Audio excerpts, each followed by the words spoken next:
आखाती युद्धाचे जे ढग आहेत ते त्याचं जे संकट आहे ते भारतासोबतच महाराष्ट्रासोबतच जालना जिल्ह्यात देखील बोलवलेलं आहे. म्हणजे आपल्याला इथे गॅसचा तुटवडा पाहायला भेटतोय. त्या गॅसच्या तुटवड्यामुळे जालना शहरातल्या हॉटेल व्यावसायिकांनी आपले जे पदार्थ आहेत, काही पदार्थ ज्यासाठी उष्णता जास्त लागते ते कमी करण्याचा निर्णय घेतलेला आहे. त्यांच्या असोसिएशनने निर्णय घेतला की जास्तीत जास्त आपण भट्टीचा वापर करू, इंडक्शनचा वापर करू आणि त्यानुसार त्यांची ही तयारी चालू आहे. आता आपण जालन्यातल्या सनराईज हॉटेलमध्ये आहे.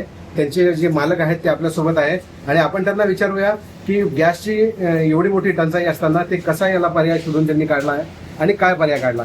सर काय सांगणार आपण, कसा पर्याय शोधून काढला आपण? सध्या गॅसची जी टंचाई आहे त्याच्यामुळं जनसामान्य सगळे होरपळत आहेत आणि हॉटेलच्या सगळं असोसिएशन आम्ही हे ठरवलेलं आहे की गॅस कसा वाचवता येईल आणि जास्तीत जास्त लोकांना गॅस आमच्यामुळं त्यांना गॅस मिळायला पाहिजे. त्याच्यामुळं आम्ही हा पर्याय शोधला आहे की इलेक्ट्रिशियनवर इलेक्ट्रिक इंडक्शन आणलं आम्ही आणि जे तळलेले पदार्थ आहे ज्याला जास्त गॅस लागतोय ते सध्या आम्ही बंद केले. असे 10 ते 15 पदार्थ आम्ही बंद केलेले आहेत आणि फक्त भाजी आहे, रोटी आणि हे जे जीवनावश्यक वस्तू आहे, जीवनावश्यक अन्न आहे त्याच्यावर आम्ही प्राधान्य देतो.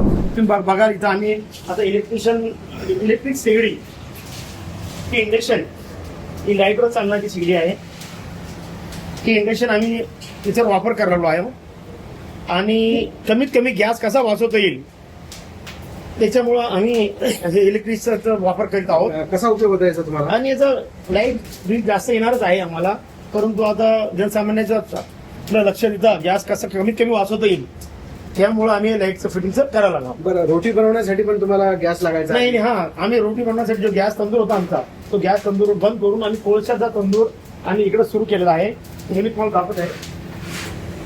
अच्छा, म्हणजे गॅस कोळशाची भट्टीवर चालू? आता आम्ही कोळशाची भट्टी याच्यावर केलेली आहे. बघा पूर्ण कोळसा आहे याच्यामध्ये आणि याच्यावर आम्ही बॉईल वगैरे या कोळशावरच करायला आहेत. जे बॉईलचे पदार्थ आहे आमचे हे सर्व याच्यावरच केले. म्हणजे थोडक्यात तुम्ही असोसिएशनने हा निर्णय घेतला की जास्तीत जास्त आपल्याला या मार्गाने जाता येईल आणि गॅस वाचवता येईल, व्यवसाय कार्याची पण कसं कमी होत करता येईल. जास्तीत जास्त गॅस वाचवण्याचा प्रयत्न आम्ही केलेला आहे आणि इलेक्ट्रिसिटीचा जास्तीत जास्त आम्ही वापर करत आहोत. पण भाऊ, आता तुम्ही हा जो निर्णय घेतला जास्त तळलेले पदार्थ कमी केले, हो, याचा तुमच्या व्यवसायावर काय फरक पडला नाही? आम्हाला फार फरक पडलेला आहे. धंदा आमचा कमी 25% कमी झालेला आहे. रोज 6 ते 7 हजार रुपयाचा लॉस होत आहे आमचं. कस्टमर स्टार्टर मागतात, तळलेले पदार्थ मागतात, ते आम्ही देऊ नाही शकत सध्या गॅसच्या टंचाईमुळे. कस्टमर तुमच्याकडे आल्यानंतर मग तुमची प्रतिक्रिया कशी असते? मी आता सॉरी करतो त्यांना, सॉरी म्हणतो त्यांना आम्ही की बाबा मी जेव्हापर्यंत गॅस सुरुवात होत नाही तेव्हापर्यंत आम्ही हे तुम्हाला असं नाही देऊ शकत. काय वाटतं तुम्हाला, किती दिवस तुम्हाला हा त्रास सोसावा लागेल? आणि समजा अजून थोडीफार टंचाई झाली तर त्याच्यावर तुमच्याकडे काय पर्याय आहे? आमचा पर्याय आता आम्हाला कोळशाच्या किंवा लाकडी भट्ट्या सुरू करावं लागतील. याच्यानंतर आमचा तोच पर्याय आहे, लाकडी भट्टी. आणि इंडक्शनवरचं तुमचं बिल कसं येईल तुम्हाला? हे कमर्शियल असल्यामुळे काय होतं, 12 ते 15 रुपये युनिट आम्हाला इथं चार्ज केलं जातं आणि ते आम्हाला परवडण्यासारखं नाहीये.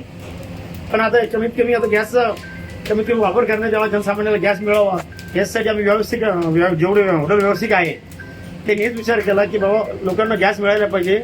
आपला व्यवसाय हा इलेक्ट्रिशियनवर चालू शकतो, आपण 2 पैशाची घस सुद्धा खाऊ शकतो. आज हा आमचा उद्देश आहे. आज रविवार आहे, नेहमी इथे वर्धा असते ग्राहकांची. काय वाटतं तुम्हाला नेमका? हे धंद्यावर बराच परिणाम, 50% धंद्यावर फरक पडलेला आहे आणि बरेच लोक गॅस नसल्यामुळे फार अडचणीत आहे. बरं, कालची ही बातमी होती की इराणच्या त्या जी होमोसची जी खाडी आहे त्या ठिकाणाहून आपले जे जहाज आहे ते गॅसचे सिलेंडर घेऊन निघालेले. हो, काय वाटतं तुम्हाला याच्याबद्दल, काय पॉझिटिव्ह वाटतं तुम्हाला? हे जर इराणनं जर चांगलं सोडलं ते भारतासाठी चांगलंच आहे ना. इराण पहिल्यापासून आपला मित्रच आहे त्याच्यामुळे तिने हे केलेलं आहे. परंतु मुख्यमंत्र्यांनी आपल्याला सांगितलेलं की 70% आम्ही गॅस पुरवित आहोत, परंतु गॅसचा तुटवडा फार आहे. कमर्शियल गॅस फार कमी भेटत आहे. मुख्यमंत्र्यांनी जे म्हणले आहे ते तर आतापर्यंत आम्हाला त्याचा काही फायदा झालेलाच नाही हॉटेलवाल्यांना.